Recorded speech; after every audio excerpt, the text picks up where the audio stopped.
चलिए थोड़ा सा रिवीजन करा देते हैं। फिंगर एंड निकोल्सन के बारे में जो बताया था, जस्ट एक रिवीजन, फास्ट रिवीजन। तो उसमें बताया गया था कि इस तरह से क्या मौजूद होगा, फास्फोलिपिड। और फास्फोलिपिड का हेड क्या होता है, पोलर। टेल क्या होता है, नॉन पोलर। ये सब बताया था।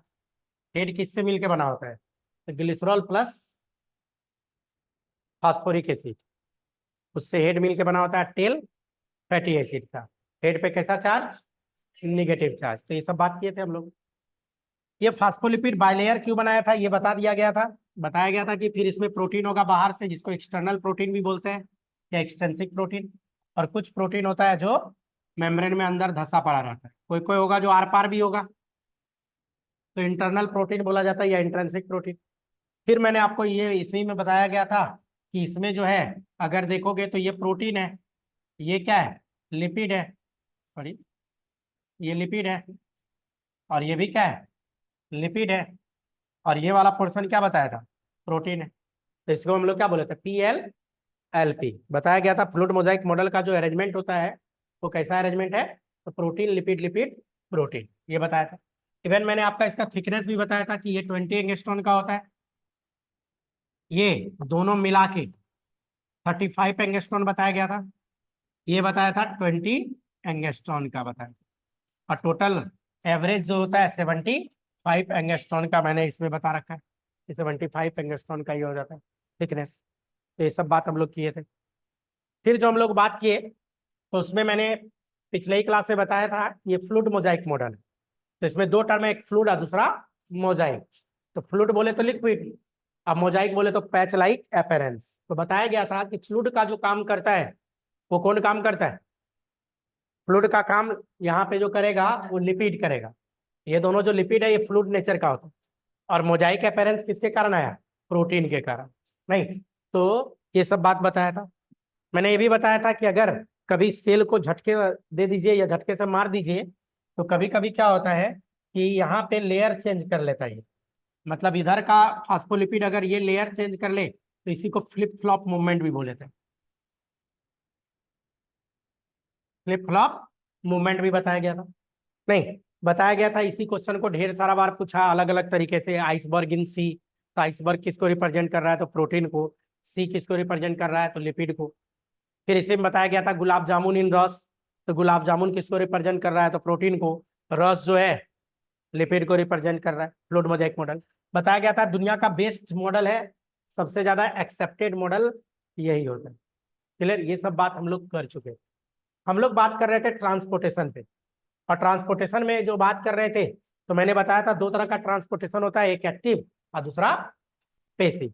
क्या ट्रांसपोर्टेशन, आप ये भी बोल सकते हो। तो जैसे ये मान लो सेल है, तो सेल के अंदर कोई चीज जाए या बाहर आए, तो इसी बात को हम लोग क्या बोलेंगे, ट्रांसपोर्ट। ट्रांसपोर्ट हो रहा है भाई, सेल के अंदर कोई चीज जा रहा हो या बाहर आ रहा हो, तो इसी प्रोसेस को क्या बोलेंगे, ट्रांसपोर्ट। ये ट्रांसपोर्ट हो रहा है।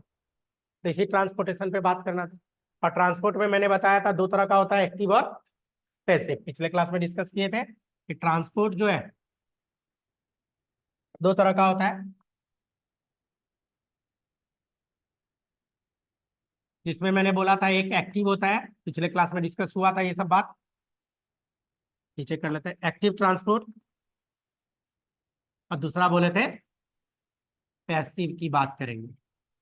तो एक्टिव ट्रांसपोर्ट में मैंने बतलाया था पिछले क्लास में कि एक्टिव में क्या होता है, अगेंस्ट कंसंट्रेशन ग्रेडियंट होता है। कंसंट्रेशन ग्रेडियंट के उल्टा चलेगा। एटीपी का खर्च होगा, सेलेक्टिव होगा, कैरियर मीडिएटेड होगा, रैपिड होगा। रैपिड, सेलेक्टिव, कैरियर मीडिएटेड और एटीपी का खर्च होगा। और उधर पैसिव में बोले थे कि वो स्लो होगा, नहीं नॉन सेलेक्टिव टाइप का होगा मूवमेंट। कैरियर मीडिएटेड हो भी सकता है और नहीं भी हो सकता है। तो एक्टिव हम लोग बात कर चुके थे। हम लोग एक्टिव का एग्जाम्पल जो है वो नहीं दिए। तो एक्टिव वाला में एग्जाम्पल बोले ना, एक एग्जाम्पल याद रखिएगा, भूल गए थे पिछले क्लास में बताना आपको। सोडियम पोटासियम पंप अच्छा एग्जाम्पल है, sodium potassium pump. Sodium potassium pump में क्या होता है, चलिए ये देखिए सोडियम पोटासियम पंप। मान लो ये सेल है, ये सेल, तो सोडियम पोटासियम पंप में क्या होता है कि अगर सेल है तो 3 सोडियम आयन, याद रखिएगा ये चीज आगे काम आएगा, 3 सोडियम आयन को बाहर निकालेगा तो बदले में 2 ही पोटासियम आयन अंदर लेता है। और ये प्रोसेस करने के लिए इसको एटीपी का जरूरत पड़ता है। किसका? एटीपी। तो ये यहाँ टूटता है तो यही बन जाता है एडीपी प्लस पीआई। तो यही जो एनर्जी निकला उसी एनर्जी को यहाँ यूज करता है। तो सोडियम पोटासियम पंप एक्टिव का बढ़िया एग्जांपल है। आज की क्लास में मेनली हम लोग को जो बात करना है वो पेसिव पे बात करना है। और पेसिव वाला जो होता है ये 3 तरह का होता है। पेसिव में पहला हम लोग आज बात करेंगे डिफ्यूजन के बारे में, दूसरा हम लोग बात करेंगे ऑस्मोसिस,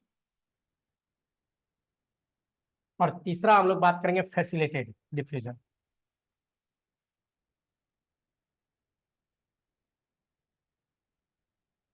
आज इसी के बारे में हम लोग को बात करना है। क्या क्या बताया? डिफ्यूजन, ऑस्मोसिस और फैसिलिटेटेड डिफ्यूजन से रिलेटेड हम लोग को बात करना है। आज के क्लास में जो हम लोग को बात करना है तो इसी से रिलेटेड आज हम लोग बात करेंगे बच्चों। तो पहला देखेंगे क्या? डिफ्यूजन के बारे में। तो पहले कुछ टेक्स्ट देख लेते हैं। पहले कुछ जो टेक्स्ट सब है उससे रिलेटेड हम लोग बात कर लेते हैं। चलो ये आइए टेक्स्ट पे, इसको हटा रहा हूं। सामने जो है देखिए, यही ट्रांसपोर्टेशन की मैं बात कर रहा हूं। और ट्रांसपोर्टेशन कैसा होगा? तो पहला 2 तरह का ट्रांसपोर्टेशन। 2 तरह में क्या बताया? एक बताया एक्टिव ट्रांसपोर्टेशन और दूसरा क्या बताया? पैसिव ट्रांसपोर्टेशन की बात करते हैं, एक्टिव और पैसिव में जाएगा। क्लियर? ये एक एक्टिव होगा और दूसरा पैसिव। एक्टिव में सारा बात किया हुआ है, पैसिव का हम लोग को करना है। पैसिव में क्या बताया? 3 तरह का। पहला जो बात करेंगे डिफ्यूजन, दूसरा जो बात करेंगे ऑस्मोसिस, और तीसरा हम लोग क्या बात करेंगे? Facilitated diffusion. 3 तरह का होगा। तो बारी बारी से हम लोग को देखना है। नहीं तो यूकारियोटिक हेडिंग के अंतर्गत ही हम लोग बात कर रहे हैं। तो हम लोग को बात करना है ट्रांसपोर्टेशन। तो transportation of molecule without requirement of energy, इसी बात को तो हम लोग बोलते हैं क्या? Passive transport. अगर मॉलिक्यूल का या कोई भी चीज का ट्रांसपोर्टेशन हो रहा है बिना एनर्जी कंजम्पशन के तो उसी को क्या बोला जाता है? Passive transport. हम लोग बोल देते हैं कि वो क्या है बच्चों? पेसिव ट्रांसपोर्ट के अंतर्गत आएगा। बहुत सारा मॉलिक्यूल है जो मूव कर जाता है briefly across the membrane without any requirement of energy, और this is called passive transport. जैसे अगर एग्जांपल की बात करूं मैं, तो एग्जांपल की अगर बात करूं तो ये जो मेम्ब्रेन है हम लोग का सेल मेम्ब्रेन, तो बायलेयर का बना होता है, फास्फोलिपिड का बायलेयर है। तो कुछ चीज जो है ना, जैसे अगर सेल मेम्ब्रेन को क्रॉस करना हो, आर पार जाना हो, इधर से उधर जाना हो या उधर से इधर आना हो,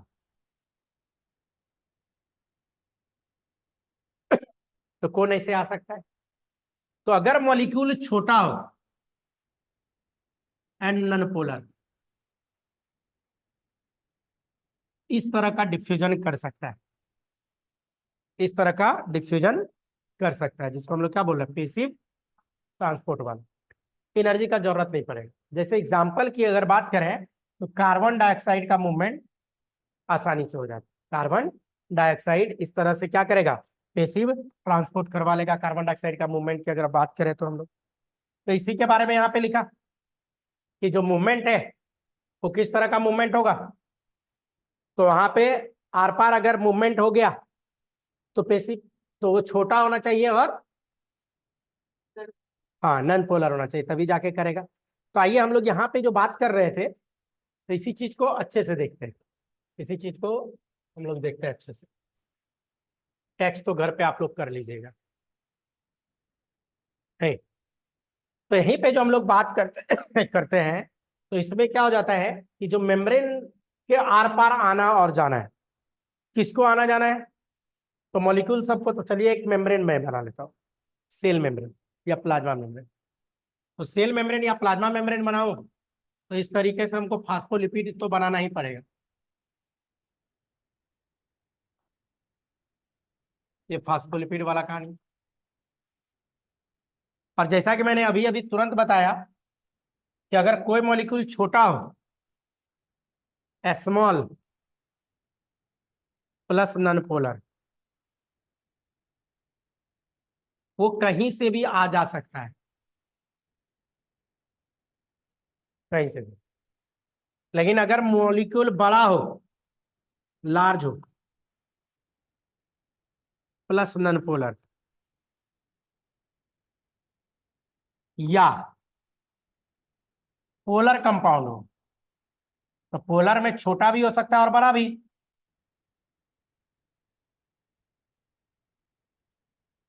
ये कहीं से भी आ जा नहीं सकता है। मतलब लार्ज और नॉन पोलर कंपाउंड, या पोलर में छोटा हो कि बड़ा हो, इसको आने जाने के लिए, इससे क्रॉस करने के लिए चैनल का जरूरत पड़ता है, ट्रांसमेम्ब्रेन प्रोटीन का जरूरत पड़ेगा। नहीं, चैनल के थ्रू आएगा जाएगा। तो क्या बताया कि जो छोटा और नॉन पोलर है वो कहीं से भी आ जा सकता है। लेकिन अब आप बोलिएगा सर बड़ा है, नॉन पोलर है, तो आ जाता है। तो बड़ा है, आप ही सोचो, ये गेट है, नहीं, तब तो बड़ा चीज इधर से आ जा सकेगा, लेकिन खिड़की से कहां से आएगा, दिक्कत हो जाएगा। तो सब जगह से बड़ा चीज आ जा नहीं सकता है। हाँ, अलग बात है यहाँ का। नहीं, और पोलर वाले में छोटा भी नहीं आएगा, बड़ा भी। क्यों? क्योंकि पोलर जहां होगा तो उस पर चार्ज डेवलप होगा। और आपको पता है यहाँ पे कैसा चार्ज है। अगर मान लो कोई निगेटिव या निगेटिव चार्ज वाला यहां से क्रॉस करने की कोशिश करेगा, कोई भी निगेटिव चार्ज वाला इधर से आने की कोशिश करेगा, तो इसको तो रिपेल कर देगा ना। और अगर पॉजिटिव वाला आने की कोशिश करेगा तो उसको क्या करेगा, बाइंड करवा के रख लेगा। तो जिसमें भी चार्ज होगा वो आएगा जाएगा नहीं, इधर से आएगा जाएगा नहीं। तो हम लोग को बारी बारी से बात करना है। तो पहला बात करते हैं डिफ्यूजन। ये तो बताया ट्रांसपोर्टेशन के बारे में। तो इसमें हम लोग को पहला बात करना है क्या, किसको बोलेंगे डिफ्यूजन। डिफ्यूजन में जब भी आपको याद रखना है तो आप सीधा याद रखिए, किसी भी चीज का हाई कंसंट्रेशन से लो कंसंट्रेशन के टुवार्ड्स मूवमेंट क्या कहलाएगा, डिफ्यूजन। क्या बोलेंगे, हाई कंसंट्रेशन से टू लो कंसंट्रेशन, यही कहलाता है क्या, डिफ्यूजन। कोई भी चीज ज्यादा से कम की ओर जाएगा तो डिफ्यूजन कहलाएगा। इसी बात को अगर दूसरे तरीके से लिखे तो high chemical potential to low chemical potential, ये क्या कहलाएगा, डिफ्यूजन कहलाएगा। जैसे इसको अगर एग्जांपल लेके हम लोग समझे, एग्जांपल एक बना के समझते हैं। मान लीजिए यहाँ एक कंटेनर है और ये कंटेनर इस तरह से बटा पड़ा है। ये ए साइट है, ये बी साइट है, दो साइड बता दिया, ए और बी। अगर यहाँ पे मैं कार्बन डाइऑक्साइड का कंसंट्रेशन मान लीजिए 100 मॉलिक्यूल लिख दूं, और इधर कार्बन डाइऑक्साइड को लिख दूं कि 10 मॉलिक्यूल है, 10 ही है, और बीच में छेद है, तो यकीनन गारंटी है कि यहाँ जो मूवमेंट होगा कार्बन डाइऑक्साइड का, किधर से किधर, ए से बी की और अपने आप मूवमेंट होगा। लेकिन जरा सा आप सोचिए कि जब ए से बी मूवमेंट करेगा तो इधर 100 से घटेगा, इधर 10 से बढ़ेगा, बढ़ेगा कि नहीं। एक साइड घट रहा होगा, दूसरा साइड बढ़ रहा होगा, और धराधर धराधर जाएगा, अपने आप जाएगा, विदाउट एक्सपेंडिचर ऑफ एनर्जी जाएगा। और बिना एनर्जी का जा रहा है तो पैसिव डिफ्यूजन की हम लोग बात कर रहे हैं। अभी अभी आपको बताया था पैसिव में क्या बात करते हैं, बिना एक्सपेंडिचर ऑफ एनर्जी का।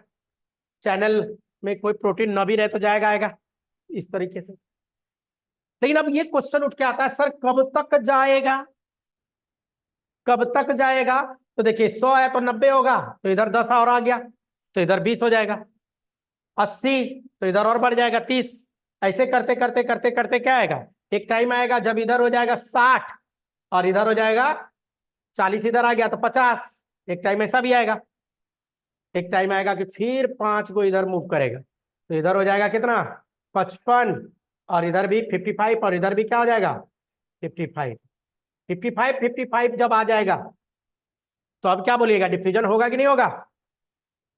अभी भी होगा, अभी भी होगा, डिफ्यूजन अभी भी होगा। यही तो गलती करता है। अब क्या होगा कि जितना देर में 5 मॉलिक्यूल ए टू बी जाएगा उतना ही देर में 5 मॉलिक्यूल बी टू ए आएगा।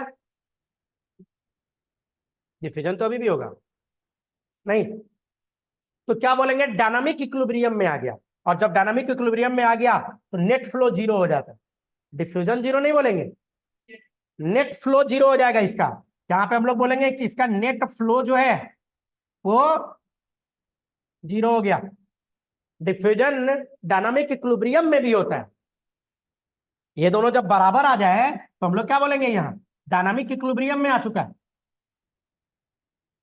यहाँ पे जब बराबर होगा तो हम लोग क्या बोलेंगे बच्चों, ये दोनों डायनामिक इक्विलिब्रियम में आ चुका है। तो डायनामिक इक्विलिब्रियम का यहाँ का कंडीशन क्या है कि 55 मॉलिक्यूल कार्बन डाइऑक्साइड इधर है और 55 इधर है। जब ये दोनों आएगा तो इस कंडीशन में आ गया, और इसी को बोलता है डायनामिक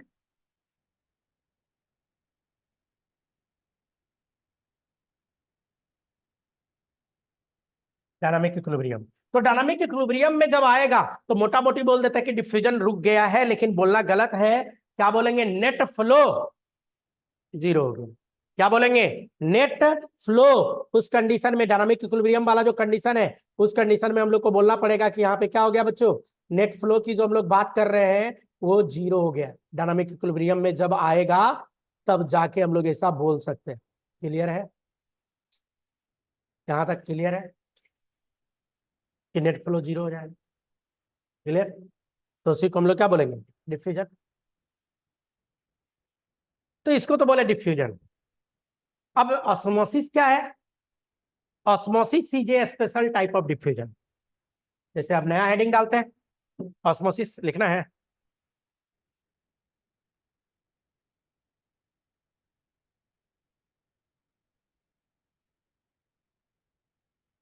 जैसे इसको देखना है तो हम दिखा देते हैं अभी आपको। और फैसिलिटेटेड डिफ्यूजन एक लाइन का है, बता देते हैं। देखो फैसिलिटेटेड डिफ्यूजन सुन लो, एक ही लाइन का है, खत्म हो जाएगा। फैसिलिटेटेड डिफ्यूजन किसको बोलते हैं, जहां कोई फैसिलिटी प्रोवाइड करने वाला हो। सेम डिफ्यूजन ही है, हाई टू लो ही चलेगा, डायनामिक इक्विलिब्रियम तक चलेगा, लेकिन वहां कोई प्रोटीन होगा जो उसको क्या कर रहा होगा, फैसिलिटी प्रोवाइड कर रहा होगा। तो हम लोग उसको क्या बोलेंगे, फैसिलिटेटेड डिफ्यूजन, तब नाम देते हैं। क्लियर है? फैसिलिटेटेड डिफ्यूजन लिखिए, तब दिखाते हैं क्या होता है फैसिलिटेटेड डिफ्यूजन।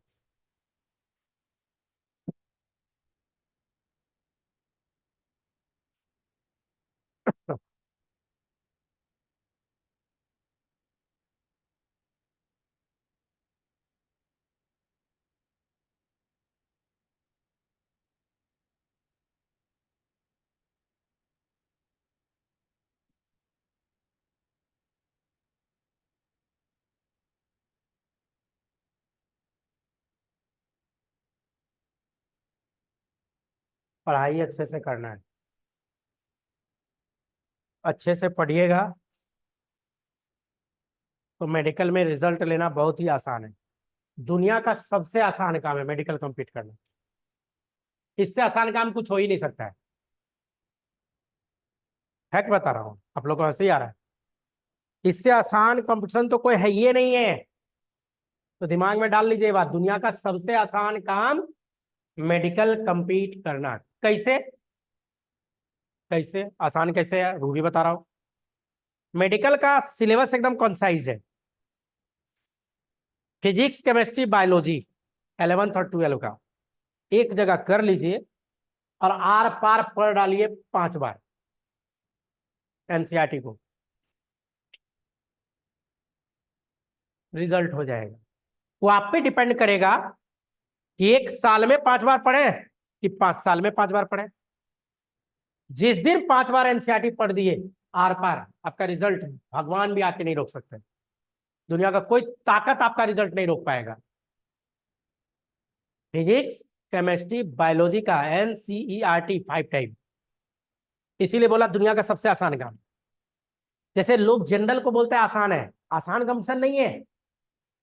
जनरल में सोचो ना कि कभी मुख्यमंत्री कोई और मालूम चला, आप याद रखे कोई और है, और कुछ दिन बाद मालूम चला मुख्यमंत्री चेंज हो गया गड़बड़। शिक्षा मंत्री कोई और, कुछ दिन बाद मालूम चला शिक्षा मंत्री कोई और है। राष्ट्रपति चेंज होते रहता है, सब कुछ तो चेंज होते रहता है। नहीं, प्लस क्या है, जनरल में क्या पूछेगा, यूक्रेन का युद्ध हुआ तो कितना दिन लड़ाई चला, जिसका कोई माँ बाप नहीं है। साइंस में ऑथेंटिक चीज पूछेगा, जो है तो है और नहीं तो नहीं है। एक तो ये चीज है। जनरल का अथाह सागर है, कोई सिलेबस ही नहीं है, कोई सिलेबस नहीं है जनरल में। आप गौर करके देखिए, आप बीपीएससी का ही ले लो, आजकल बायोलॉजी से ढेर क्वेश्चन उठा के डालने लग गया है बीपीएससी, है ना। साइंस से 30 क्वेश्चन रह रहा है बीपीएससी में, 100 में 30 क्वेश्चन, 30 से 35 क्वेश्चन भी कभी कभी डालता है साइंस। आज इसमें मैंने जो देखा 20-22 क्वेश्चन बायोलॉजी से उठा के डाल देता है, और कुछ तो पूछ देगा, कोई सिलेबस ही नहीं है। 6 क्लास का बायोलॉजी से भी उठा लेगा, चाहे 10th का बायोलॉजी से उठा लिया। आप लोग का तो सिलेबस पता है, जब भी पूछेगा 11th और, बस पढ़ना क्या है 11th और 12 का, फिजिक्स केमिस्ट्री बायोलॉजी, एकदम फिक्स सिलेबस। और जो आज याद रखे कि सेल का डिस्कवरर कौन है, रॉबर्ट हुक, आज से 10 साल बाद भी चेंज होने वाला नहीं है। 1665 ईस्वी रॉबर्ट हुक, क्या चेंज कर लेगा, किसी का मजाल है कि आप चेंज कर दोगे। यहाँ तो राष्ट्रपति या प्रधानमंत्री हर एक 5 साल में बदल जा रहा है। नहीं, तो जनरल से बहुत ही आसान है, तरीके से बस कीजिए। बस इसको एक हवा बना दिया गया है, हवा बना दिया गया है।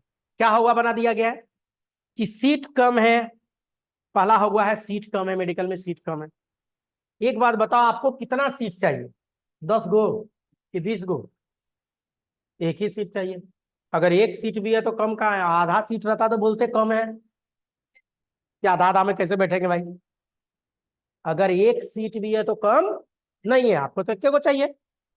आप दूसरे के बारे में क्यों सोच रहे हो, अपना ना सोचो। तो सीट कम नहीं है, 1 लाख सीट है, 1,10,000 अप्रॉक्स मेडिकल में, प्राइवेट और ये मिला के सरकारी। खाली सरकारी 48,000 सीट पूरे इंडिया का, बहुत ज्यादा सीट है। तो 48,000 सीट कम थोड़ी है, एगो सीट चाहिए आपको। तो एक तो सीट कम नहीं है, तो चीज दिमाग से निकाल दीजिए। दूसरा गड़बड़ का क्या होता है कि जो आपका सीनियर मिलेगा बोलेगा मेडिकल बहुत टफ है, मेडिकल बहुत टफ है। जो भी आपको बोल देना मेडिकल टफ है, आपसे मात्र एक क्वेश्चन पूछना, एनसीईआरटी आर पार कितना बार पढ़े।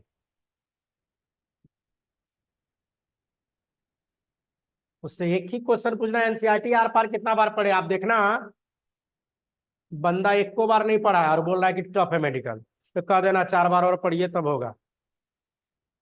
पढ़ भी नहीं करेगा, बोलेगा टफ है, किस बात का टफ है भाई। फिजिक्स केमिस्ट्री बायोलॉजी ही तो पढ़ना है, और भी 11-12 का। तो यार कीजिए, तुरंत रिजल्ट लीजिए। दुनिया का सबसे आसान काम है। कोई कंपटीशन है जिसमें 720 में 720 जाता हो, 100% पे टॉपर? आसान है तब तो 720 में 720 जा रहा है। पता है कहां से आएगा क्वेश्चन, आपको बुक भी डिसाइड है, बस आपको लाइन पढ़ के याद रखना है। नहीं तो कोई कंपटीशन दुनिया का नहीं है जिसमें 100 में 100 ला रहा है। नहीं, राजेंद्र प्रसाद के बारे में कहानी सुनते थे कि एग्जाम में 100 में 100 लाते थे, तो लिखता था उनके कॉपी पे कि examinee is better than examiner. गए वो। दुनिया का सबसे आसान काम है, एकदम डाल लीजिए दिमाग में, है ना, कि मेडिकल कंपीट करना। और खास बात है, इतना ना फील्ड है बायोलॉजी में, सिंगल लाइन बोलूंगा आपको अभी, फिर इधर आते हैं तो फिर बाद में बताते हैं कि बायोलॉजी लेने वाला कभी बेरोजगार नहीं रहता, और मैथ वाला तो आपके घर में भी बेरोजगार है। नहीं है, होगा, पक्का होगा। देख लो बायोलॉजी कोई लिया हो, बेरोजगार देखे हो? अब मैथ वाला तो आपके घर में भी इंजीनियरिंग का ठप्पा होगा, इंजीनियर है, बेरोजगार होके बैठे है, क्या कर लिए पढ़ के? जब बेरोजगार ही होना था तो क्यों किए हो? तो बायोलॉजी लेने वाला कभी बेरोजगार नहीं होता है, मैथ लेने वाला आपके घर में भी बेरोजगार बैठा हुआ इधर। क्लियर है यहाँ तक? ये तो डिफ्यूजन के बारे में बताया। फैसिलिटेड डिफ्यूजन में क्या बताया? खाली यहाँ पे करना है क्या फैसिलिटेड में? फैसिलिटेड डिफ्यूजन में बस यहाँ पे कोई ट्रांस मेम्ब्रेन प्रोटीन होगा जो चैनल बनाएगा। ये जो प्रोटीन होता है, इस प्रोटीन का नाम है ट्रांस मेम्ब्रेन, जो चैनल क्रिएट करेगा और इसी चैनल से आएगा जाएगा, तब उसको बोलेंगे फैसिलिटेड डिफ्यूजन। बाकी सब चीज डिफ्यूजन का उठा के लगा दीजिए। जैसे मैं एक दिखाता हूं आपको, ये जो है इसमें देखो, ये डिफ्यूजन में ये देखो ये क्या कर रहा है, ये प्रोटीन फैसिलिटी दे रहा है, ये मेम्ब्रेन है और उसमें ये क्या कर रहा है, फैसिलिटी दे रहा है। और फैसिलिटी फैसिलिटी दे के डिफ्यूजन करवा रहा है, तो इसी को बोलते हैं फैसिलिटेड डिफ्यूजन। और नॉर्मल डिफ्यूजन ये, अब फैसिलिटी दिया तो कोई कैरियर प्रोटीन है जो इसको फैसिलिटी दे रहा है, तो क्या बोलेंगे, फैसिलिटेड डिफ्यूजन, पैसिव ट्रांसपोर्ट के अंतर्गत आता है। क्लियर है? नेक्स्ट है ऑस्मोसिस। नेक्स्ट जो अगला होता है हम लोग को जो पढ़ना है, वो क्या पढ़ना है, ऑस्मोसिस। कि ऑस्मोसिस होता क्या है? नहीं, हेडिंग हमारा क्या है, ऑस्मोसिस। हाँ, protein, transmembrane protein channel बनाता है, वही पोर बनाता है, छेद बनाता है, जिसके टुबार्स आते और जाता है। क्लियर? बात करते हैं ऑस्मोसिस का।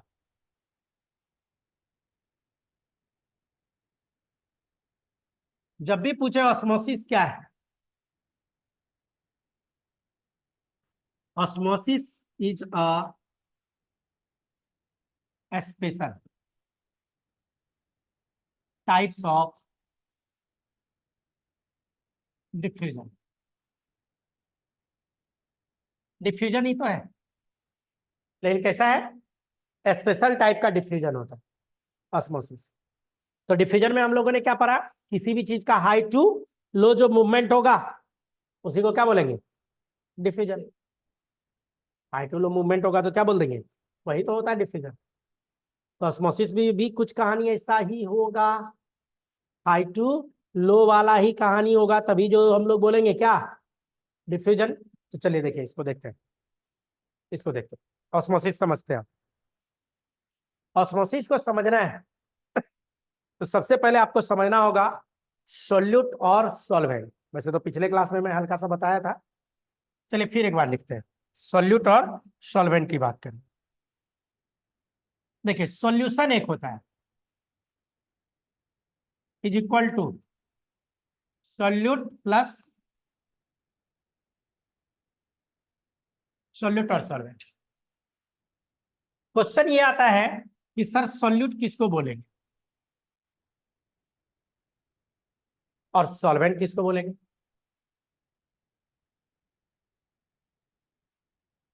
सॉल्यूट किसको बोलेंगे, सॉल्वेंट किसको बोलेंगे? तो इसको बहुत तरह से डिफाइन किया जाता है। इवन आपको जो ऑस्मोसिस अभी पढ़ा रहा हूं ना, ये केमिस्ट्री में भी पढ़ना है। केमिस्ट्री में पढ़ना आपको राउल्ट्स लॉ, 4 राउल्ट्स लॉ है। 4 राउल्ट्स लॉ में एक होता है relative lowering of vapour pressure, एक होता है एलिवेशन इन बॉइलिंग पॉइंट, एक होता है डिप्रेशन इन फ्रीजिंग पॉइंट, और एक होता है ऑस्मोटिक प्रेशर। तो जो चौथा राउल्ट्स लॉ है वो मैं ही पढ़ा रहा हूं आपको, तो ध्यान से समझिएगा। तो बायोलॉजी और केमिस्ट्री दोनों एक साथ साथ, ठीक है, राउल्ट्स लॉ वाला वहां साथ। तो ऑस्मोसिस, तो सोल्यूट प्लस सॉल्वेंट। सोल्यूट किसको बोले, तो सीधा आप बोल सकते हो, अगर मोटा मोटी बोलना है तो चीनी को बोलता है सोल्यूट और पानी को बोलता है, वैसे भी पानी को बोला जाता है दुनिया का बेस्ट सॉल्वेंट, नहीं किसी भी चीज को घुलाने का क्षमता रखता है। ज्यादा अच्छा इसका डिफिनेशन है सोल्यूट, जो घुल जाए, जो घुल जाए वो सोल्यूट है, और जो घुला दे वो सॉल्वेंट है। ऐसे तो केमिस्ट्री में आइएगा तो जिसका अमाउंट ज्यादा है वो सॉल्वेंट है और जिसका अमाउंट कम है सॉल्यूट है। तो बहुत तरह से इसको बताया जाता है। हमको अभी ज्यादा नहीं करना है, चीनी पानी याद रखना है, सॉल्यूशन शरबत तैयार कर लेना। ठीक, सॉल्यूट प्लस सॉल्वेंट, याद है, क्लियर है? अब देखो, अगर मैं कंटेनर ले लूं,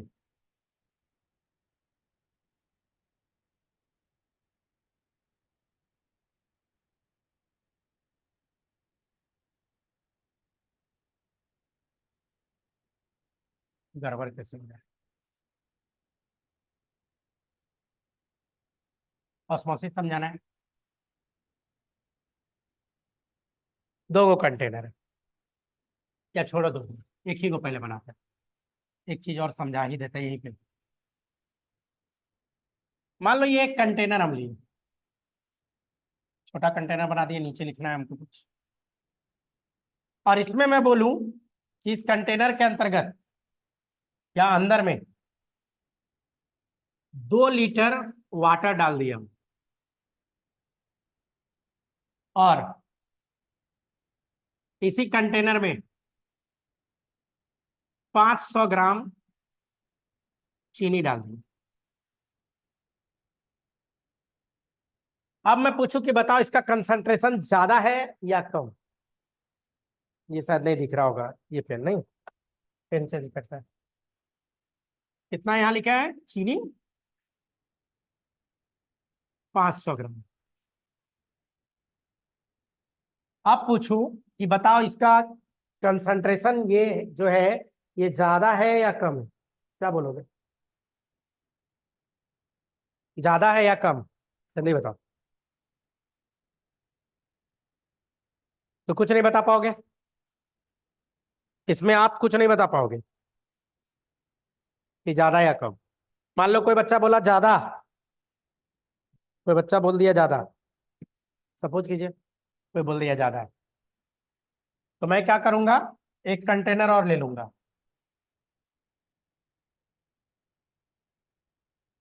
एक कंटेनर और ले लिया, ठीक। अब इसमें हम क्या कर रहे हैं, इसमें भी वाटर ले रहे हैं, वाटर हम कांस्टेंट कर दे रहे हैं, तो 2 लीटर पानी इसमें ले लिया। कोई बच्चा इसको बोला था ज्यादा, तो ज्यादा बोला था, अब हम इसमें मिला दिए 700 ग्राम शुगर। अब बताओ कौन ज्यादा हो गया? अगर हम इसको ए बोल दें, इसको बी बोल दें, कौन ज्यादा? ए ज्यादा कि बी ज्यादा?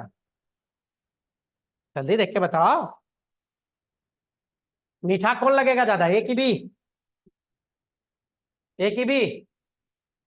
बी ना। तो बी का कंसंट्रेशन ज्यादा हो गया, नहीं? सॉल्यूट और सॉल्वेंट मिलाएंगे, तो अगर दो गो है तब जाके हम लोग कंपेयर करके ज्यादा और कम कर सकते हैं। जैसे इसका हम लोग बोल सकते हैं बी का क्या हो गया, कि यहाँ पे कंसंट्रेशन ज्यादा, तो ए का कंसंट्रेशन कम। अब बोल सकते हैं हम लोग ज्यादा और, देखिए ज्यादा होना कम होना ये सब कंपेरेटिव वर्ड है, खुशी गम कंपेरेटिव है। जैसे मैं बोलूं मैं लंबा हूं, मैं अगर बोलूं कि मैं लंबा हूं, अमिताभ बच्चन आएंगे मेरे बगल में खड़े हो जाएंगे, बोलेंगे ये लंबा है तो हम क्या है, नहीं तो हमको क्या लगेगा कि हम नाटा है। उस कंडीशन में मैं क्या बोलूंगा, मैं नाटा हूं। चलिए बोल दिए मैं नाटा हूं, राजपाल यादव आएगा, बोलेगा ये नाटा है तो काम बोना है, नहीं बोलेगा कि नहीं? तो मैं ही कभी लंबा हूं, अमिताभ बच्चन राजपाल यादव के रिस्पेक्ट में मैं लंबा हूं, अमिताभ बच्चन के रिस्पेक्ट में नाटा हूं। कहने का मतलब है लंबा होना, नाटा होना, ज्यादा होना, कम होना, ये सब कंपेरेटिव वर्ड है। जब तक आप कंपेयर न करोगे आप नहीं बता पाओगे। जैसे देखो एक दूसरा एग्जांपल लेते हैं, मान लो एक आम आपको खिला दूं और मैं पूछूं कि बताओ कैसा था, तो भले आप बोल दोगे कि सर मीठा है, फिर मैं पूछूंगा कितना मीठा, नहीं बता पाओगे। छोटा बच्चा रहेगा तो कहेगा इतना मीठा, नहीं, है ना, बोलेगा। वही अगर दो आम खिला दूं तब आप बोल सकते हो सर पहले वाला आम इस वाले आम से ज्यादा मीठा था, या ये वाला आम पहले वाले से ज्यादा मीठा है। अब कंपेयर, तो कंपेरेटिव वर्ड होता है। तो यहां जब भी हम लोग कंपेयर करेंगे मतलब इधर तो कंपेरेटिव वर्ड है, ज्यादा और कम होना। तो कंसंट्रेशन किसका ज्यादा हो गया? बी का। किसका कम हो गया? ए का। कंसंट्रेशन के लिए टर्म आता है टोनिक, टोनिक, और ज्यादा के लिए आता है हाइपर। तो जहां ज्यादा कंसंट्रेशन, हम इसको क्या लिख सकते हैं? हाइपर टोनिक लिख सकते हैं। और जहां कंसंट्रेशन कम है, इसको क्या लिख सकते हैं? हाइपोटोनिक। हाइपर हाइपो हो गया। सेम वही बात है, ज्यादा और कम। मीठा ज्यादा कौन लगेगा, ए की बी? चलो हम लिख भी देते हैं, मीठा ज्यादा है। और इधर क्या लिखेंगे? मीठा। कोई दिक्कत? अच्छा एक बात बताओ, चीनी पानी में घुला होगा कि नहीं घुला होगा? तो चीनी जो पानी में घुल जाता है, इसका मतलब क्या है? चीनी यही है या कहीं और चला गया? पक्का यही है। तो घुला तो कैसे? तो ये मान लो चीनी का पार्टिकल है, इसको चारों साइड से कौन घेर लेगा? वाटर घेर लेगा। और जब चीनी के पार्टिकल को वाटर घेर लेगा तो चीनी नहीं दिखेगा। चीनी के क्रिस्टल को वाटर घेर लेगा तो चीनी नहीं दिखेगा। तो हम लोग क्या बोलते हैं? घुल गया है, कहीं गया नहीं, यही है। वैसा वाटर मॉलिक्यूल, वैसा वाटर मॉलिक्यूल जो इसको बॉन्ड कर लिया, चीनी के पार्टिकल को घुलाने में लग गया, उसको बोलते हैं बॉन्डेड वाटर। वैसा वाटर मॉलिक्यूल जो चीनी के क्रिस्टल को घुलाने में लगेगा, इसको क्या बोलेंगे? ये वाटर कैसा है? बॉन्डेड है।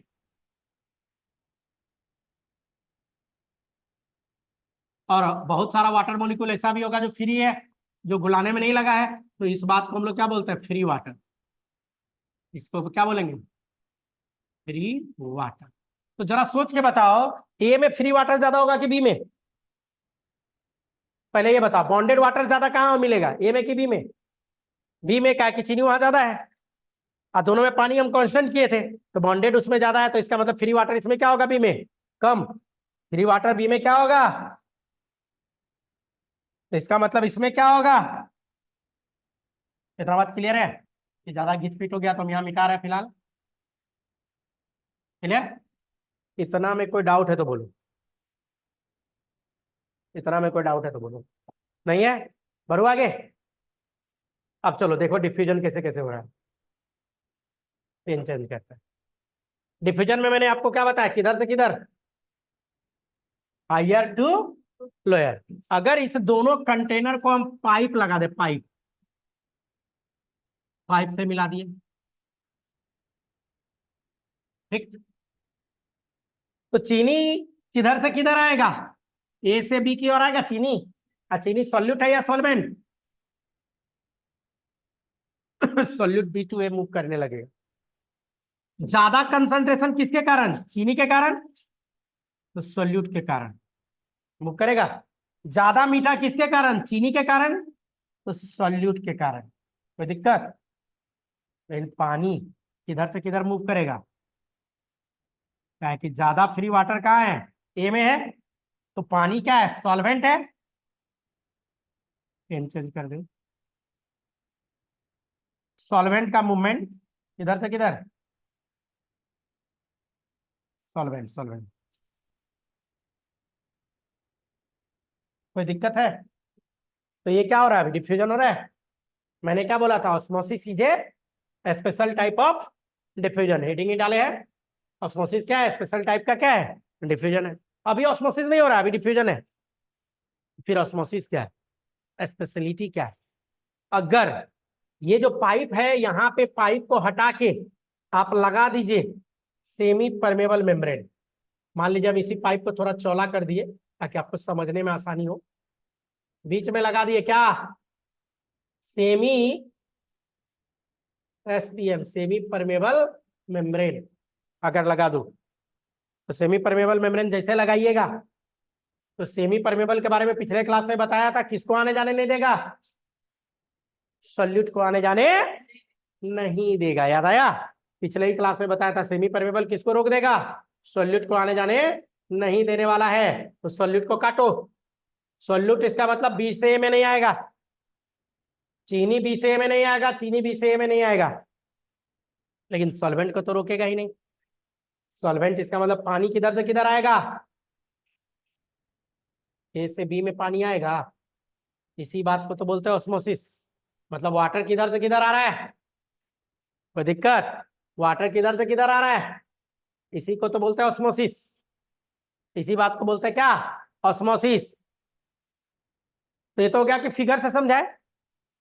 अब डिफिनेशन क्या आएगा इसका, अगर कोई पूछ दे ऑस्मोसिस क्या है तो फिगर से कैसे बताओगे, तो गौर से देखो एकदम बोर्ड पे, फ्लो हो रहा है, फ्लो किसका फ्लो हो रहा है, सॉल्वेंट का, वाटर क्या है सॉल्वेंट, फ्लो हो रहा है किसका, सॉल्वेंट का, किधर से किधर, lower concentration to higher concentration through semi permeable membrane is called osmosis.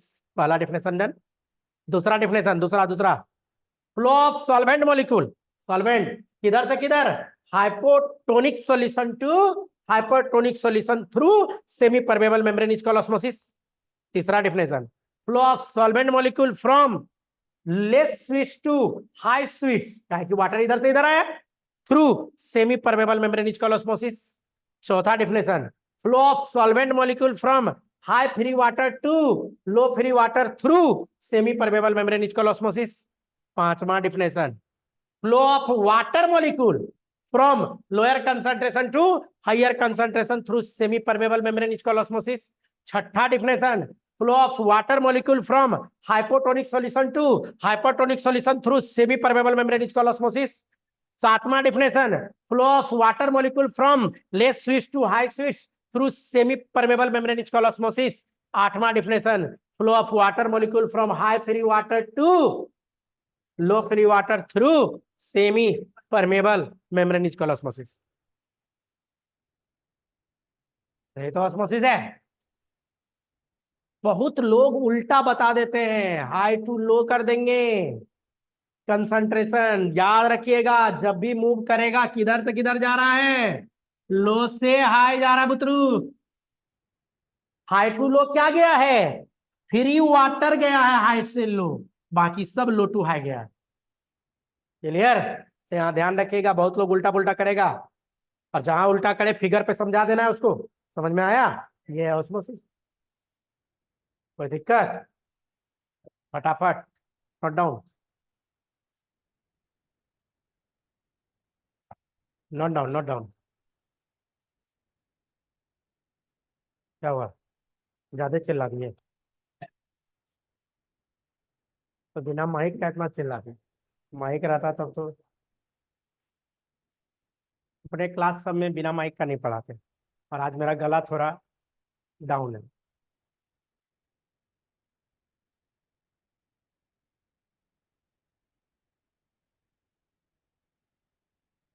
चलो, बहुत इंपॉर्टेंट है ऑस्मोसिस।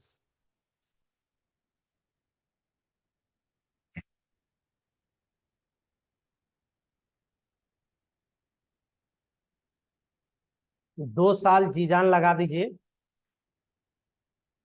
अपना 100%, ये 2 साल आप दे दो, मैं आपको मेडिकल में रिजल्ट दे दूंगा, डॉक्टर बना दूंगा। सिर्फ 2 साल, लेकिन 100% चाहिए। काम चोर नहीं बनना है, देह चोर नहीं बनना है, आलस नहीं आना चाहिए, सिर्फ 2 साल अच्छे से पढ़ डालिए ना। ऐसे तो रिजल्ट एक ही साल में होता है, लेकिन आप लोग 11th में हो तो आपको तो 2 साल है। नहीं, मैं तो आप लोग को ऑप्शन दिया ही था, जिस बच्चे को 12 में घुसना है घुस के कर लीजिए, एक आध को तो घुसती है ही बच्चे, 11th में कि 12 में, टारगेट हो गया। हाँ तो डेली आइए, टाइम है तो घुस जाना है, फायदे में रहिएगा। और वैसे भी फाउंडेशन का मतलब ही यही होता है, फाउंडेशन का मतलब होता है जब आप 11th में आए तो 11th में ही 12 कीजिए, अगर मेडिकल निकालना है तो। और जब 12 में रहिएगा दोबारा से रिपीट कीजिए आप 11th को, मजा आ जाएगा तब। मतलब 2 बार कंप्लीट बायोलॉजी आर पार। और गारंटी है, बायोलॉजी में 100 क्वेश्चन पूछता है, 90 बनाना होता है, एक भी क्वेश्चन अगर बाहर से आ गया तो पढ़ाना छोड़ दूंगा। 90% क्वेश्चन लड़ने की गारंटी। 90 ही बनाना ही रहे, तो सारा ऑलमोस्ट अपने क्लासरूम से ही होता है।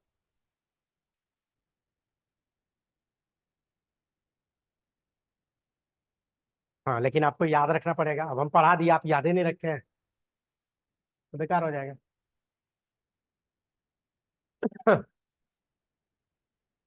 जल्दी कीजिए।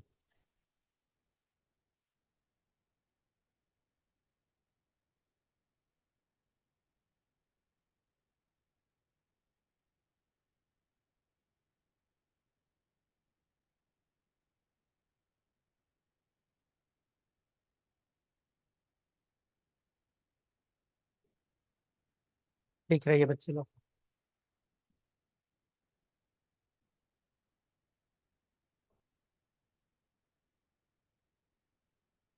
फास्ट लिखिए।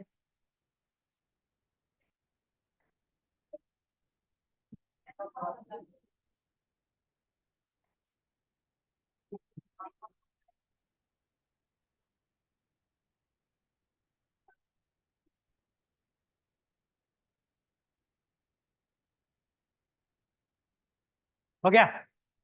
बढ़ू? बढ़ते हैं।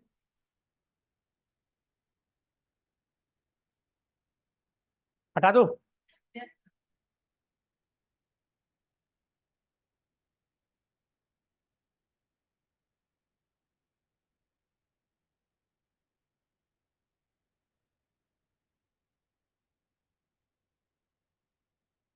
लिखिए रहे हैं। मिटा रहा हूँ।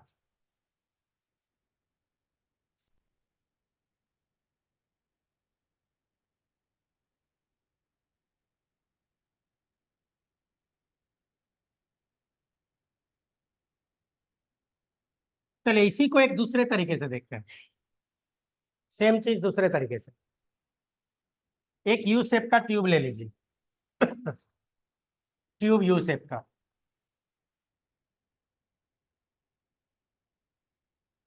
यूट्यूब बोलते हैं, गूगल वाला यूट्यूब नहीं।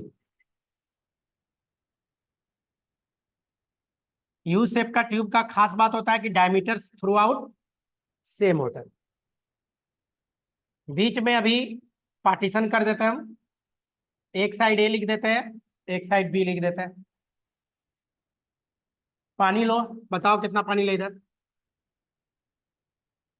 कितना लिया जाए बताओ, आप ही लोग बोलो। आधा लीटर। आधा लीटर में भी काम चलेगा। Half litre water. तो पानी कांस्टेंट कर लेते हैं। Half litre.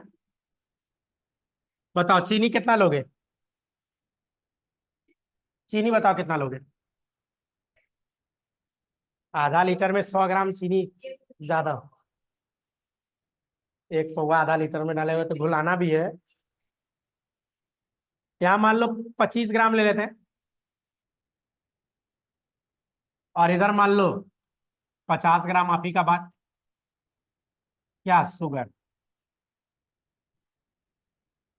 चीनी लिए। कंसंट्रेशन किसका ज्यादा, ए का कि बी का? अब बताओ। बी का कंसंट्रेशन ज्यादा, ए का कंसंट्रेशन कोई दिक्कत नहीं। Hyper tonic. और इधर क्या बोलेंगे? हाइपो। मीठा ये ज्यादा है। देखो चीनी लिए इसीलिए मीठा लिख रहे हैं। नमक लेते तो नमकीन लिखते। मिर्च लेते तो तीता लिखते। फ्री वाटर कहाँ ज्यादा है? फ्री वाटर कहाँ ज्यादा होता है? जहां कंसंट्रेशन कम होता है, जहां चीनी कम होता है। तो इसमें क्या लिखेंगे? Free water. इसमें क्या लिखेंगे? Free water. सारा खेला फ्री वाटर का, फ्री वाटर बस देख लीजिए। अब मान लीजिए इसमें छेद कर दिया जाए। इसमें छेद कर दिए तो छेद करेंगे तो क्या होगा? डिफ्यूजन स्टार्ट हो जाएगा। और डिफ्यूजन जो होगा तो उसमें कोई भी चीज क्या होगा? जैसे चीनी इधर से इधर मूव करेगा B2A, तो चीनी को क्या बोलते हैं? सॉल्यूट का मूवमेंट। हाइपरटोनिक किसके कारण? चीनी के कारण। ज्यादा मीठा किसके कारण? और वाटर का जो मूवमेंट होगा किधर से किधर होगा? फ्री वाटर इधर ज्यादा है, ए में, तो ए से बी, कोई दिक्कत? तो ये तो हो रहा है डिफ्यूजन, और ये सॉल्वेंट है, वाटर क्या है? तो अभी हो रहा है डिफ्यूजन। अभी क्या हो रहा है? डिफ्यूजन की बात करें, अभी अगर कुछ ना करे तो डिफ्यूजन है, लेकिन जैसे लगा दे बीच में, क्या? Semi permeable membrane. अगर यहां लगा दिया आप सेमी परमेबल मेम्ब्रेन, शॉर्ट में एसपीएम लिख देते हैं, जैसे लगाए सेमी परमेबल मेम्ब्रेन, यहाँ पे क्या होगा? ऑस्मोसिस स्टार्ट हो जाएगा। सेमी परमेबल किसको आने जाने नहीं देगा? सॉल्यूट सबको रोक देगा। केवल कौन आएगा जाएगा इससे? जो कि क्या है? वाटर। फिर वही बात, flow of solvent molecule from lower concentration to higher concentration through semi permeable membrane, ये बोलना जरूरी है। उस तरह से आठों बात बोल सकते हैं, लेकिन जरा गौर कीजिए, गौर कीजिए। पानी इधर से इधर आ रहा है, तो देखो वाटर जो लिए तो इसका कुछ लेवल होगा कि नहीं होगा? पानी का कुछ लेवल होगा।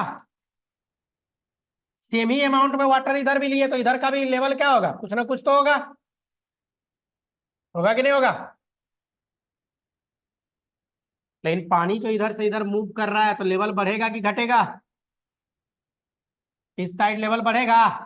मान लो ये इनिशियल लेवल था, पानी इधर घुसता गया घुसता गया घुसता गया, तो ये क्या होगा? बढ़ता जाएगा बढ़ता जाएगा बढ़ता जाएगा बढ़ता जाएगा, लेकिन क्वेश्चन है कब तक बढ़ेगा सर? कब तक बढ़ेगा? तो जरा गौर कीजिए, जरा गौर कीजिए। यहाँ है कंसंट्रेशन कम और निकाल रहे हैं पानी, इधर है कंसंट्रेशन ज्यादा डाल रहे हैं पानी, तो इधर का कंसंट्रेशन ड्रॉप करेगा, इधर का कंसंट्रेशन बढ़ेगा।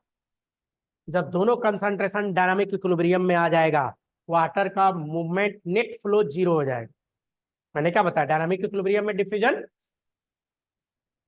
नेट फ्लो जीरो, डिफ्यूजन तो होता है, नेट फ्लो जीरो, तो मतलब वाटर बढ़ना बंद। ये फाइनल हाइट है, तो ये हाइट आप निकाल लोगे, जितना इधर बढ़ेगा उतने इधर घटेगा। यूट्यूब है, तो हाइट अगर आपको आ गया तो आप प्रेशर भी निकाल सकते हो। फिजिक्स में प्रेशर बराबर होता है रो जी एच, पता है? रो क्या होता है? डेंसिटी ऑफ वाटर, और जी क्या होता है? एक्सप्रेशन ड्यू टू ग्रेविटी, और एच क्या होता है? हाइट। तो इससे प्रेशर निकाल लोगे, और ये जो प्रेशर निकल के आएगा इसी प्रेशर को बोलेंगे ऑस्मोटिक प्रेशर।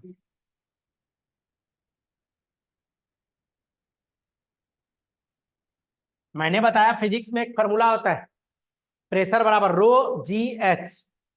रो बोले तो डेंसिटी ऑफ वाटर, जी बोले तो expression due to gravity, h बोले तो हाइट। यहां से मिल गया आपको हाइट का डिफरेंस जो इनिशियल फाइनल का था। फिर ऑस्मोटिक प्रेशर फिजिक्स लगा के। वैसे तो फिजिक्स में आगे अगर बढ़ना है तो आपसे ये भी पूछ सकता है, प्रेशर बराबर होता है फोर्स पर यूनिट एरिया, बराबर लिख सकते हैं रो जी एच। फोर्स निकाल लेंगे, रो जी एच इंटू एरिया, इससे आपको फोर्स भी पता चल जाएगा, किस फोर्स से वाटर धराधर धराधर ए से बी की ओर घुसा है, ये भी निकल जाएगा। फोर्स तक निकाल सकते हैं। और एक बार अगर फोर्स घुस गया तो इसको लेके पूरे मैकेनिक्स में घूम जाएगा। फोर्स आ गया तो आपका जो फिजिक्स का पूरा मैकेनिक्स है, ऑस्मोसिस को लेके पूरे मैकेनिक्स में घूम जाएगा। ये तो गया फिजिक्स।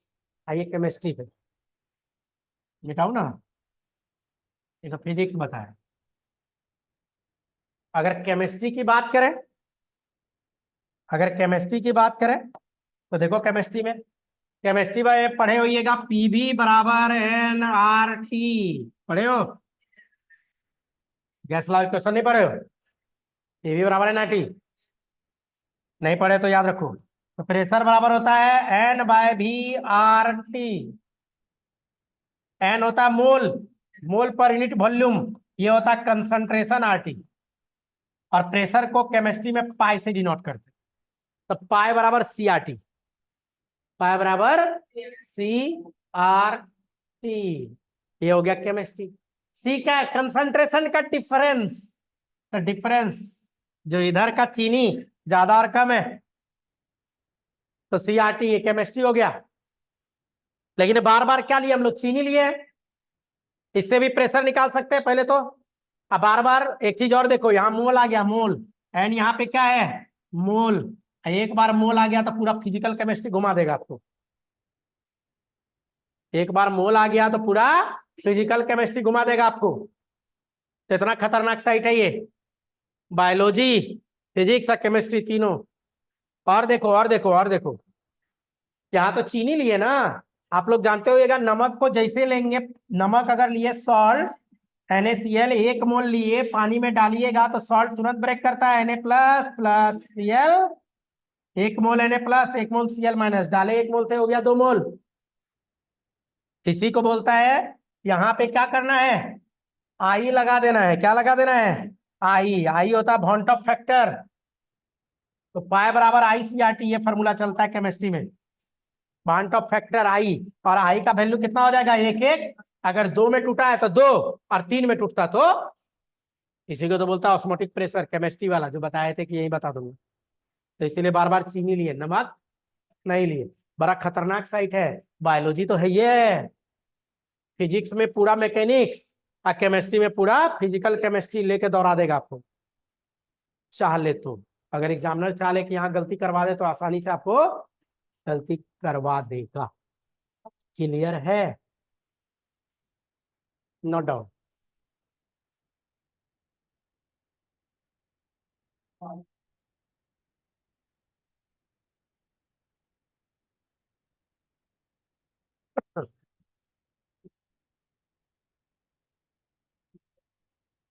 दिमाग का बत्ती खुला।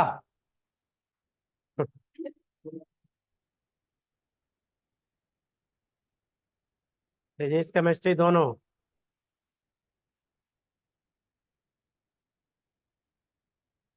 तो ऑस्मोटिक प्रेशर निकालने का और भी तरीका है, एक तरीका और देखते हैं।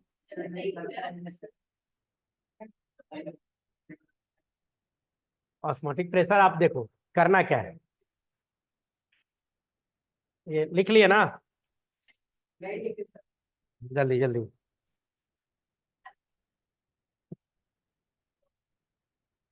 ऐसे हम चाहते तो एक लाइन में ऑस्मोसिस बोल के निकल जाते, flow of solvent molecule from lower concentration to higher concentration through semi permeable membrane is called osmosis. ज्यादातर लोग एक लाइन में निकलते हैं, लेकिन बच्चा फंस जाता है इसमें, पता ही नहीं चलेगा पानी किधर से किधर आ रहा था, क्यों आ रहा था, काहे आ रहा था, कितना आ रहा था। तो जब भी पढ़िए ठोक बजा के पढ़िए।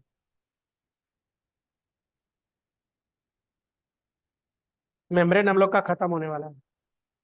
फैगोसाइटोसिस एक बताना है, फैगोसाइटोसिस, पिनोसाइटोसिस। कितना टाइम हो गया, 15।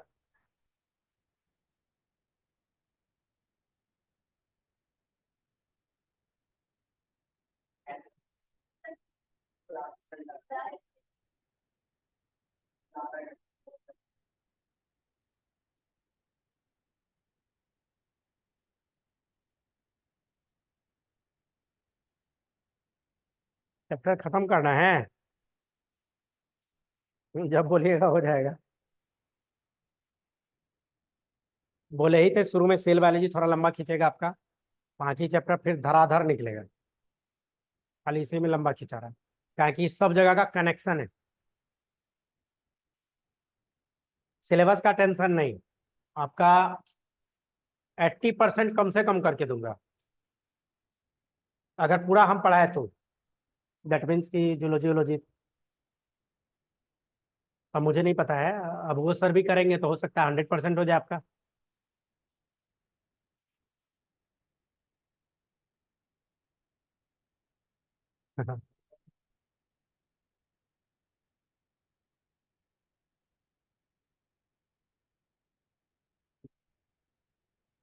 तो बहुत का डिफरेंस आ गया होगा, नहीं आया डिफरेंस? आपको जो सर पढ़ा रहे थे और मेरे में टीचिंग में डिफरेंस नहीं आया? तो आसमान जमीन का फर्क होगा। बोले ना हम, कोचिंग में अब हम लोग जाते कहाँ हैं, यहाँ तो प्यार मोहब्बत के कारण आ जाते हैं। हो गया बड़ू।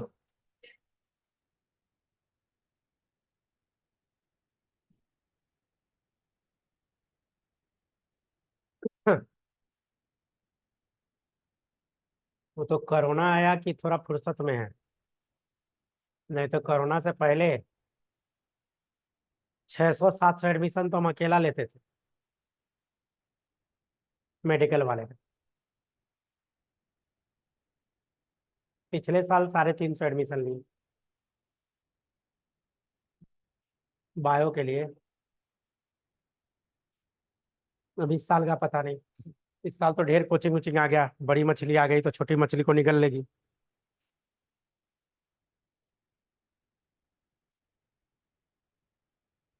बायो अगल बगल फिजिक्स केमिस्ट्री सब है। हम बायो पढ़ाते हैं। 10 कदम पे जाइएगा तो कोई फिजिक्स पढ़ा रहा है, कोई केमिस्ट्री पढ़ा रहा है अगल बगल।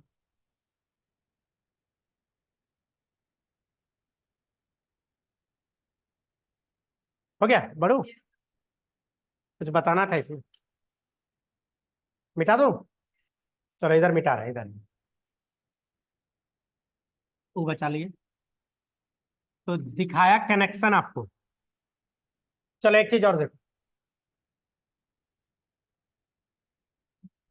यहाँ पे अगर पिस्टन लगा दिया जाए, पिस्टन देखे हो? सिरिंज देखो, सिरिंज पिस्टन मैकेनिज्म पे काम करता है। तो आप सोचो कि यूट्यूब है तो जितना प्रेशर यहाँ लग रहा है उतना ही प्रेशर पिस्टन पे इधर लगाएगा, पिस्टन उतना ही प्रेशर से ऊपर की ओर जाएगा। आप क्या करो, उल्टा डायरेक्शन में प्रेशर लगाओ, उल्टा। वो प्रेशर जिसपे नेट फ्लो जीरो हो जाए उसको भी बोलते हैं ऑस्मोटिक प्रेशर। पिस्टन पे लगने वाला, लेकिन पिस्टन किधर लगाना है? जिधर कंसंट्रेशन उल्टा लगाएगा तो धराधर धराधर निकलेगा। तो ध्यान देना है, पिस्टन लगाइएगा तो वो प्रेशर जिसपे नेट फ्लो जीरो हो जाए, पिस्टन पे लगने वाला, बाहर से लगने वाला वो प्रेशर जिसपे नेट फ्लो जीरो हो जाए उसको भी बोलते हैं osmotic pressure. Clear?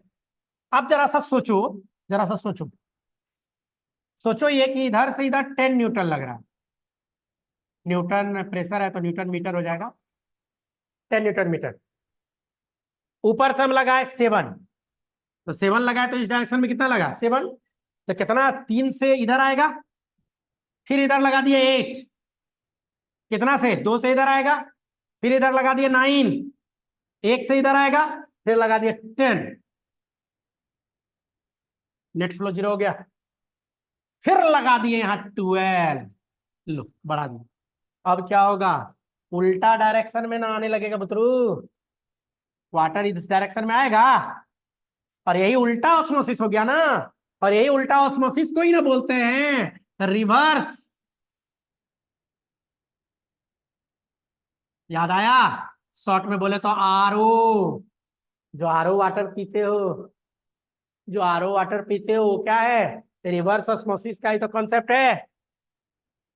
RO water जो पी रहे हो, नहीं आरओ वाला क्या बोलता है? नाले के पानी को भी पीने लायक बना दूंगा, बोलता है कि नहीं? काहे? जानता है कि मेम्ब्रेन है, और मेम्ब्रेन सोल्यूट को आने जाने देगा नहीं। नाला का पानी में क्या है? पानी और सोल्यूट और सॉल्वेंट। सोल्यूट को रोक देगा, सॉल्वेंट आ जाएगा। नाले के पानी को भी पीने लायक बना दूंगा, लेकिन एक प्रॉब्लम है। आरओ करने के बाद, आरओ जो मैंने बताया, ये तो पानी फ्रेश दिखेगा आर पार, लेकिन कुछ बैक्टीरिया वायरस है जो गलती से घुस जाता है उधर। तो आजकल उसको मारने के लिए यूवी लगा देता है, देखिएगा आरओ पे लिखा रहता है आरओ प्लस यूवी। आज जो आरओ है जाके देख लीजिएगा, RO plus UV, ultraviolet light. हाँ उसमें लाइट डालता है। आजकल और एडवांस टेक्नोलॉजी आया, नहीं तब उसमें ओजोनाइज, ये भी बैक्टीरिया को मारने का काम करता है। RO plus UV plus O3। लेकिन हुआ कि मिनरल डिप्लेट होने लगा, तो आजकल एक और टेक्नोलॉजी आया, tested TDS, tested dissolve solute के साथ, मिनरल गार्ड टेक्नोलॉजी के साथ। एक्वागार्ड का प्रचार देता है मिनरल गार्ड टेक्नोलॉजी। तो खैर हमको इससे मतलब नहीं था, इससे भी मतलब उतना नहीं था, ये दोनों मतलब था। यहाँ पे तो मेन आरओ से हमको मतलब था, लेकिन बता दिया। आरओ वाटर क्या होता है आप समझ में आया? कि आरओ वाटर जो हम लोग बात करते हैं वो इधर का है, मतलब वो फिल्टर की ये बात कर रहा है। क्लियर? तो ये आपका ऑस्मोसिस क्लोज। ऑस्मोसिस के बाद जो नेक्स्ट हम लोग आएंगे आगे, तो ये देखो, ये दिखा रहा है क्या आपको? सोडियम पोटेशियम पंप वाला एक्टिव ट्रांसपोर्ट वाला जो मैंने बताया था, 3 सोडियम आयन को बाहर भेजेगा तो बदले में 2 पोटेशियम आयन को अंदर लेगा with the expenditure of ATP. Clear? तो यही डिफ्यूजन, फैसिलिटेटेड डिफ्यूजन, ऑस्मोसिस सब क्लियर हो गया आपका। चलिए क्वेश्चन बनाएंगे।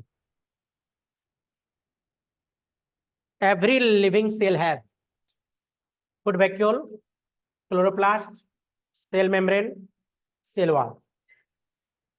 बताया हूं कि सेल है, जिंदा है तो क्या होगा? मेम्ब्रेन होगा। Next, the size of a typical eukaryotic cell is about 20 to 30 micrometre, 10 to 20 micrometre, 5 to 10 micrometre और 10 to 15 माइक्रोमीटर। याद रखिएगा 10 to 20 माइक्रोमीटर यूकारियोटिक सेल का साइज होता है। Widely accepted model of plasma membranes, सबसे ज्यादा एक्सेप्टेड कौन है? Trilaminar model, clover leaf model, sandwich model, fluid mosaic model. Fluid mosaic model किसने दिया था? Singer and Nicolson. कब दिए थे? 1972। Fluid mosaic model of plasma membrane was proposed by, बता ही दिए। क्या आंसर जाएगा? Singer and Nicolson. Next, according to fluid mosaic model, the cell membrane is a solid layer, liquid layer, fluid layer with solid particle, semi solid layer। बना? First, second, third, fourth, क्या clear? Clear है? अब endocytosis पे बात करेंगे। क्या हो गया? इंडो मतलब होता है अंदर, और साइटोसिस बोले तो सेल।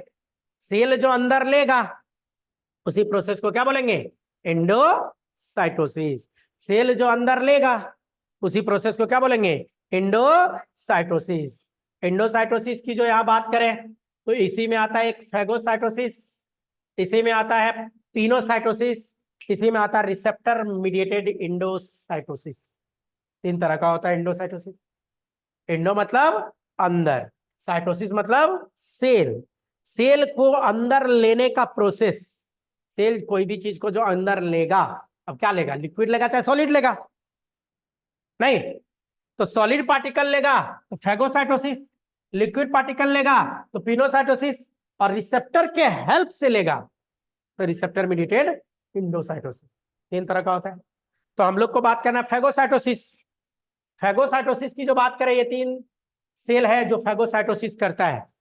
3 ही सेल है जो फैगोसाइटोसिस करता है। पहला मैक्रोफेज, दूसरा न्यूट्रोफिल और तीसरा डेंड्रेटिक सेल। यही मैक्रोफेज का एक और नाम है मोनोसाइट।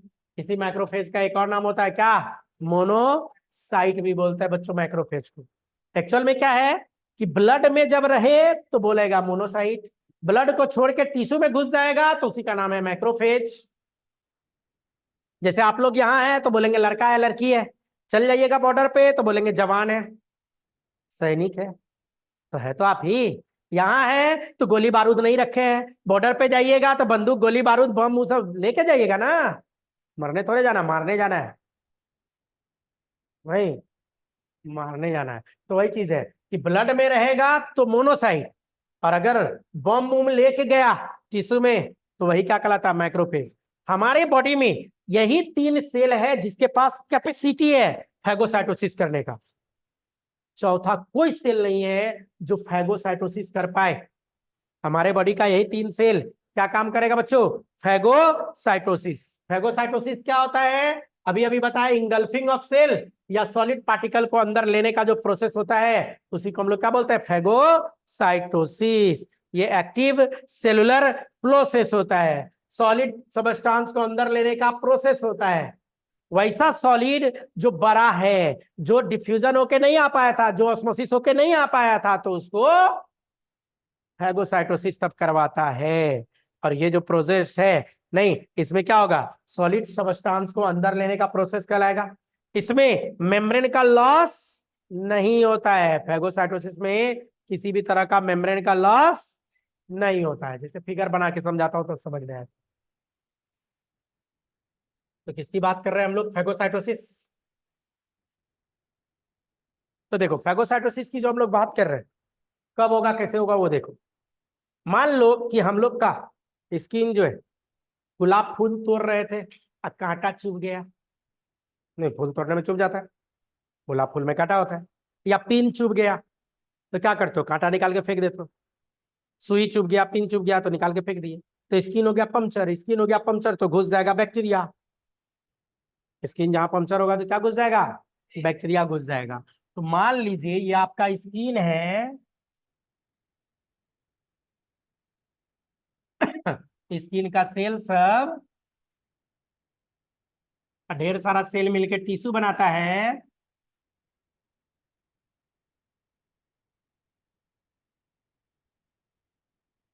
ये, और इसी में क्या घुसेर दिए? सुई। इसमें घुस गया पिन, चाहे कांटा, गुलाब फूल का कोई भी कांटा हो सकता है। कांटा तो निकाल दिए, तो निकाले तो क्या हो गया? ये सेल तो खत्म, ये भी सेल बेचारा मर जाएगा। हटो भाई, कांटा तो आप निकाल दिए चुभने के बाद, लेकिन कांटा क्या छोड़ के चल गया? Bacteria, prokaryotic cell. और हम लोग का अंदर में होता है ब्लड वेसल। ये हमारा अंदर का ब्लड वेसल्स, और इसी ब्लड वेसल्स में हमारा है न्यूट्रोफिल सेल। क्या नाम है?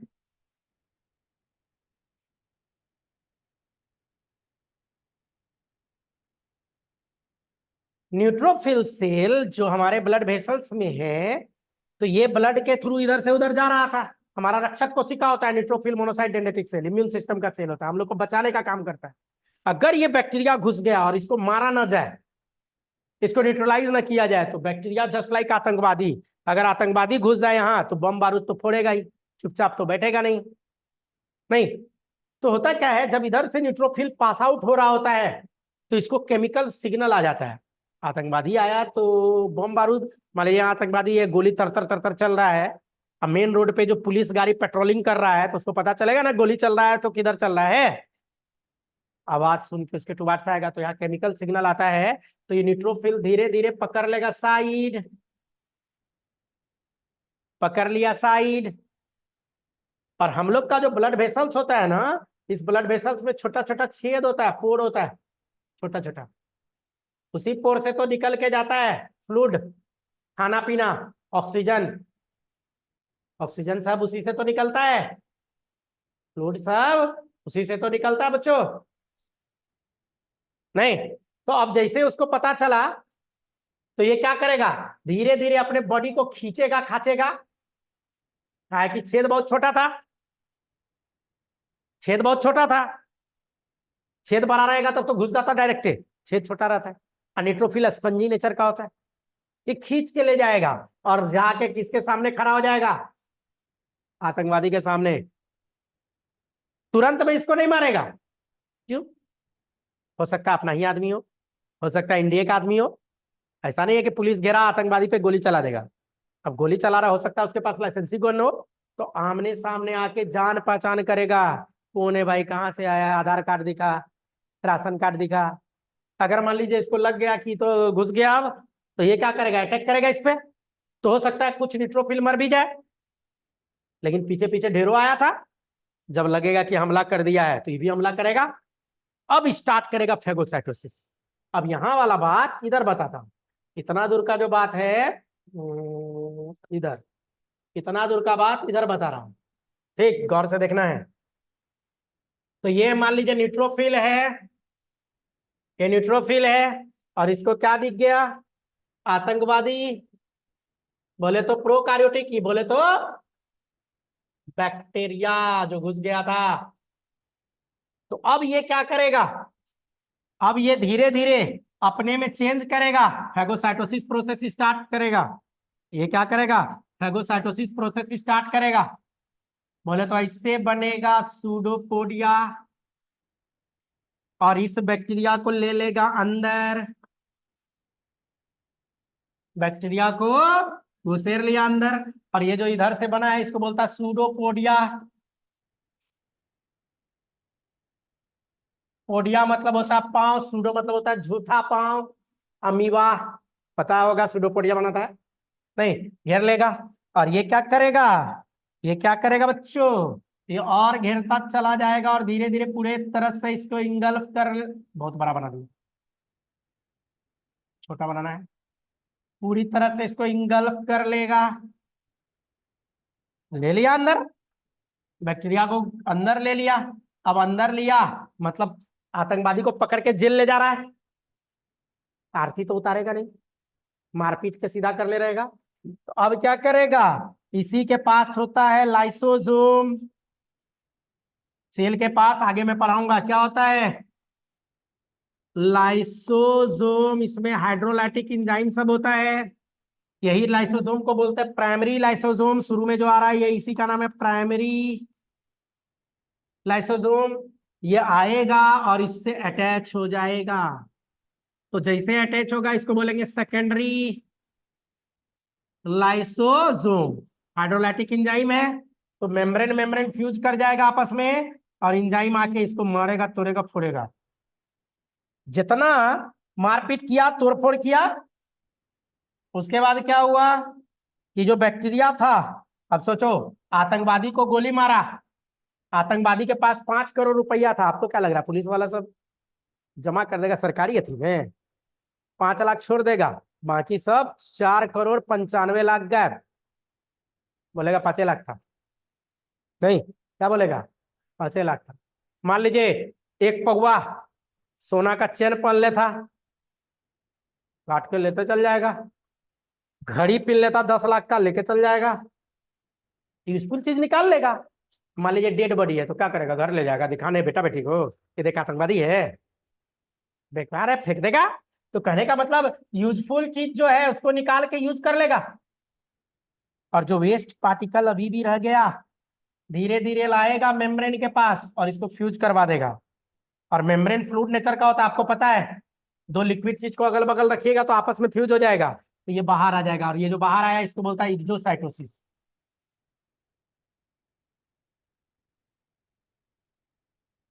तो ये बता फैगोसाइटोसिस कैसे करता है, अगर 100% फैगोसाइटोसिस हो तो कभी हम लोग बीमार ही नहीं पड़ेंगे, अगर फैगोसाइटोसिस 100% हो रहा हो तो कभी हम लोग बीमार नहीं पड़ेंगे। वो तो फैगो कुछ कुछ बैक्टीरिया होशियार होता है, कुछ पैथोजन होशियार होता है, जैसे कालाजार लेशमनिया डोनोवानी आएगा मरल परल के तरह करेगा, कहेगा ले अंदर, और जैसे अंदर लेगा, अंदर लेने के बाद अपने चारों साइड ऐसा ना लेयर बना देगा कि लाइसोसोम को फ्यूजन नहीं होने देगा, और अंदर में बैठ के रिप्रोडक्शन करेगा, बच गया। लाइसोसोम नहीं मार पा रहा है, बाहर का सेल उसको नहीं मार पा रहा है, इसीलिए कालाजार का इलाज लंबा चलता है, क्योंकि जब तक वो फाड़ के सेल को बाहर नहीं आएगा उम्र भी नहीं करेगा, इसीलिए कालाजार का इलाज बहुत ही लंबा खिंचता है। क्लियर है, तो इस तरीके से काम होता है। तो फैगोसाइटोसिस सेम, पिनोसाइटोसिस क्या है, सेम इसी तरह से प्रोसेस है, बस अंतर क्या है, पिनो में यहाँ लिक्विड, जहां यहाँ ये क्या है बैक्टीरिया ये सॉलिड है, और वहां क्या लेंगे पिनो में लिक्विड लेंगे, वहां केवल लिक्विड लेंगे, तो पानी लेंगे, बस अंतर क्या है, ये फूड वैक्यूल कप के शेप का बना है, पिनोसाइटोसिस में लंबा ऐसा बनता है ट्यूब के शेप का। और रिसेप्टर मीडिएटेड क्या सेम यही है, बस अंतर क्या होता है इस पे रिसेप्टर मौजूद होता है, और बैक्टीरिया के लिए मान लीजिए रिसेप्टर रहता तो इसी पे रिसेप्टर पे आके बैक्टीरिया अटैच करवा किया, सब काम यही करता। बच्चों phagocytosis pinocytosis receptor mediated, endocytosis में मेम्ब्रेन का लॉस नहीं होता। देखिए जो मेम्ब्रेन कट के अंदर आया था वही मेम्ब्रेन यहाँ पे चला गया ना, तो कभी भी मेम्ब्रेन का यहाँ पे लॉस नहीं होता है, ये बात ध्यान रखिएगा। तो eating of cell phagocytosis, drinking of cell pinocytosis बोला जाता है। क्लियर है, कहां तक में कोई डाउट है, अगले क्लास में बात करेंगे सेल वॉल इंडोमेम्ब्रेन इस सब पे बात करेंगे, नहीं तो इतना लिखना है, लिख लीजिए जल्दी से, लिखिए। अब तेजी में अब सेल बायोलॉजी निकल जाएगा, एक class cell wall, cell wall लगेगा, फिर उधर माइटोकॉन्ड्रिया क्लोरोप्लास्ट एक क्लास में, तीन तीन क्लास, 3 से 4 क्लास बहुत है सेल बायोलॉजी क्लोज होने में, 4 क्लास में हम क्लोज कर देंगे। क्लियर है, हो गया। हुआ कि ना हुआ? तो पहले कर लीजिए। ठीक है, बताओ।